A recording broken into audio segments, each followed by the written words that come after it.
That was a little weak. Welcome back to the City of Champions. Did anyone sleep last night? Yes. Did the robots get some sleep? Yes, that's what we like. Yesterday, we had a great day of competition on the field, another great one coming up today. We'll crown champions on this field, off this field today. And yesterday I took you on a little history tour of this event in this building. Today I thought we might expand that a little bit because we get really comfortable in our little worlds, whether it's New England or the Southwest or Canada. And I thought, you know, I'm pretty lucky. My job is to go to the new events, get them going.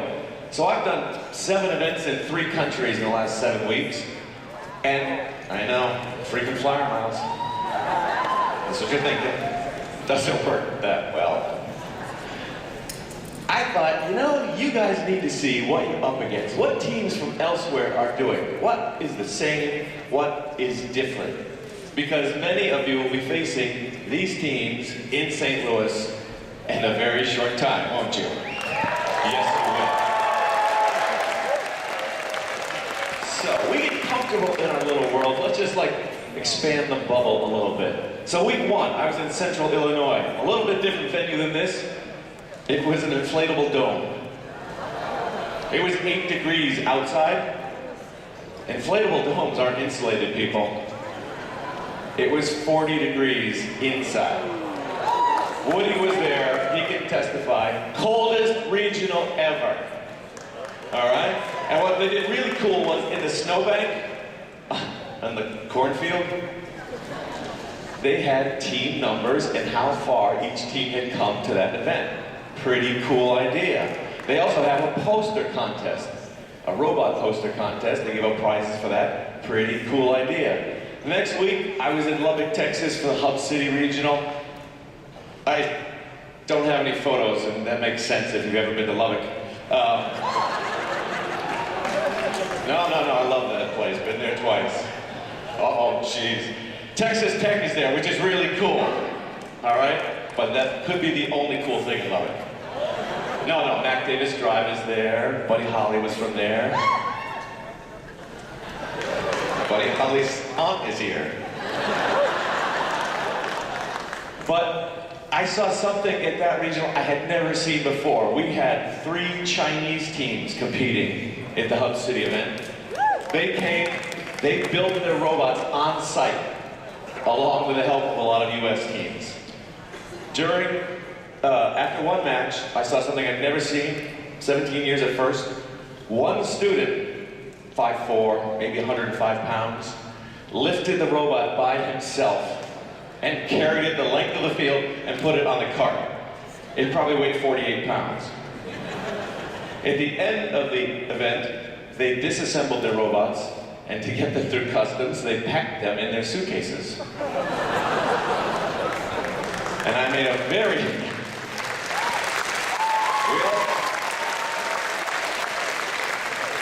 We also put a sticker on the robot that said, "Made in America."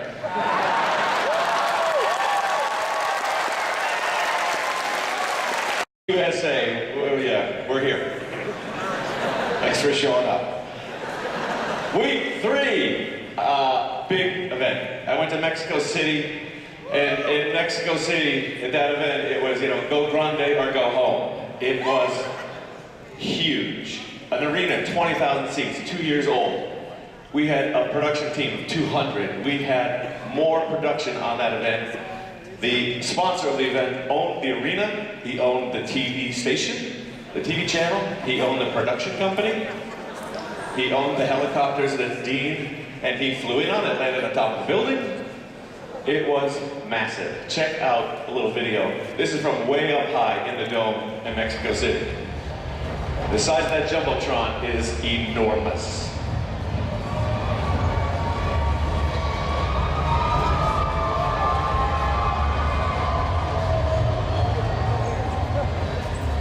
Okay, you can feel the passion, right? Anyone who's competed in an event with a Mexican team knows one thing. You have no chance at the Team Spirit Award. This event was the World Cup of Team Spirit. I'm going to show you a short video. This was prior to opening ceremonies.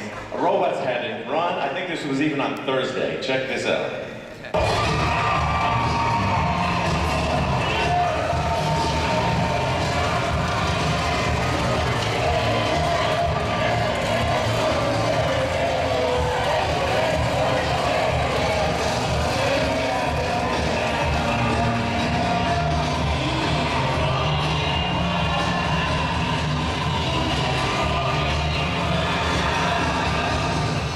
Sensory overload all weekend long. It was a fabulous event. Dean came down. It really went well. A lot of those teams will be in St. Louis.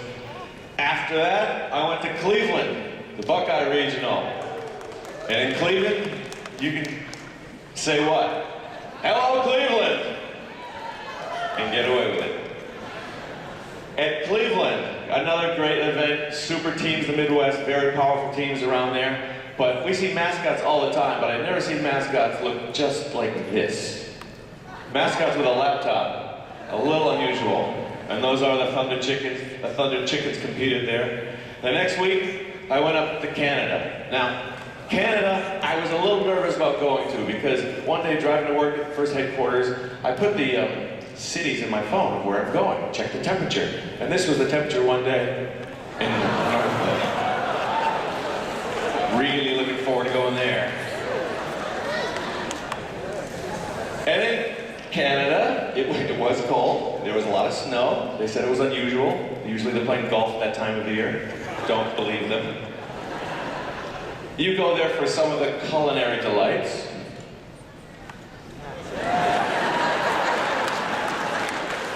Chinadian food. Who'd have thunk it? And you know you're in Canada when you see robots that look like this. Hockey sticks on the robots.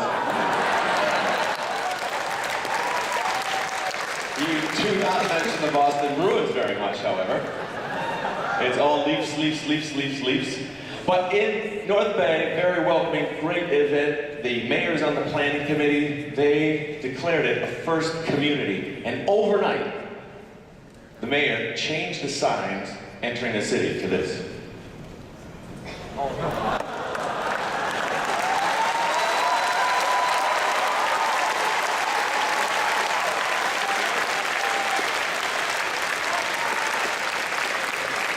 don't know if you've ever been in Ontario, but every single town has a tagline that goes with it. That's Gateway to Opportunity. The buses said, North Bay, just north enough to be perfect. No idea what that means. But they got away with it. So the next week, week 6 now, I go back to Canada. I'm in Windsor, right across the river from Detroit. Detroit looks really good from Windsor. I can say that. In Windsor, another fabulous event, great robots, powerful.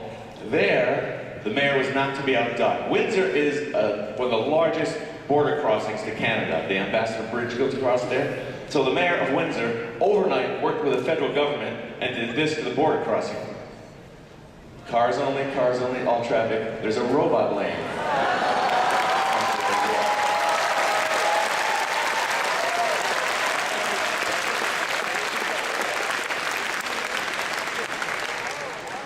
So, the passion is out there in the world. It's not just in New England and parts of the US. You will see these teams. And you may have had a little bit different journey than them. Some of that might be a little foreign to you. But guess what? You all share the same passion, determination, commitment to gracious professionalism, and it's making the world a better place. So thank you for all doing that, and embrace the first community when you see them in St. Louis.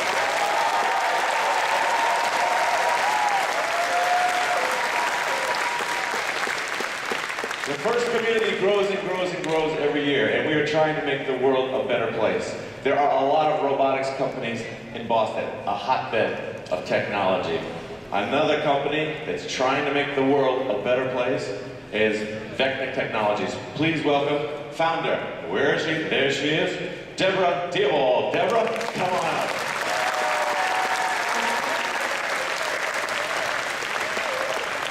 Good morning, everyone. How you doing?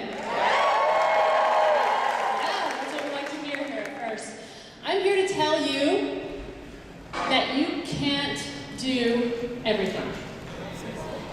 I know, I'm sorry. Despite what everybody has told you, you cannot be anything you want to be. They're a good sign. You think you are so special. You think you are so smart. Yep. You're right. But I want to tell you, there are 45,000 secondary high schools in USA. There are 2,700 competing first teams. There are 16 million high school age people in this country. A fraction of that participates in first. You are a drop in the bucket. And that means you have a lot of work to do.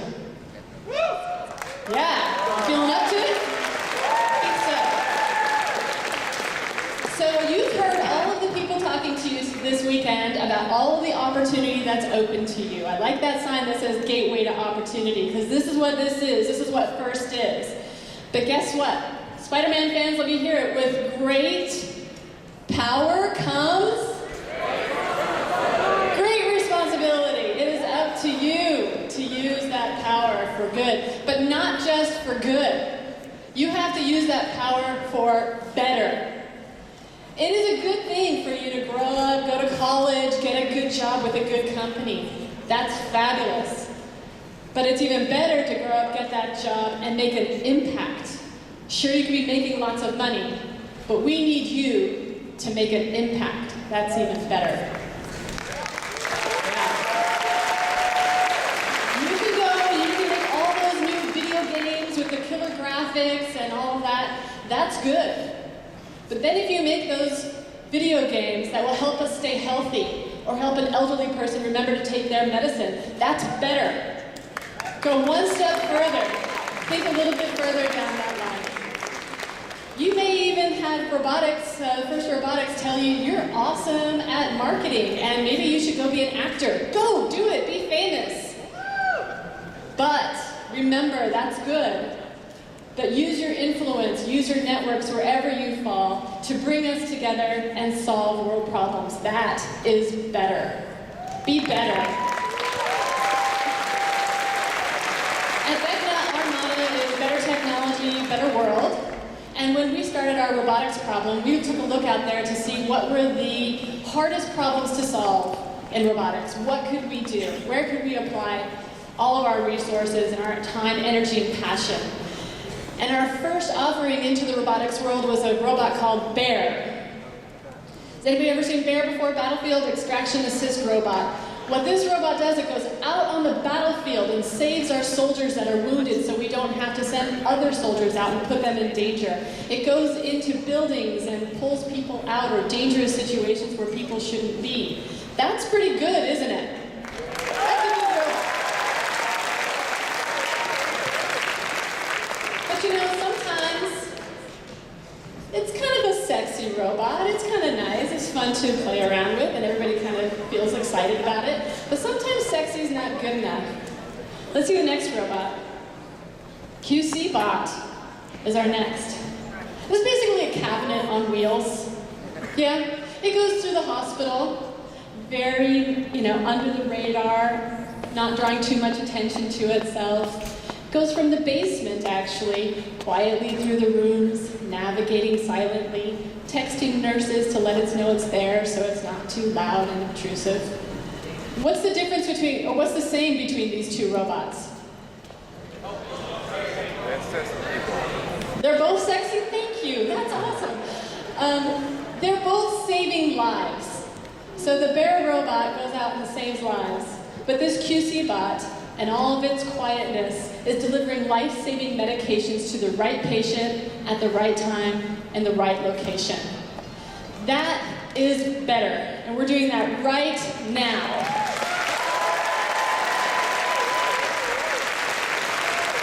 With the Bear robot, we can reach those soldiers in need, and that's good.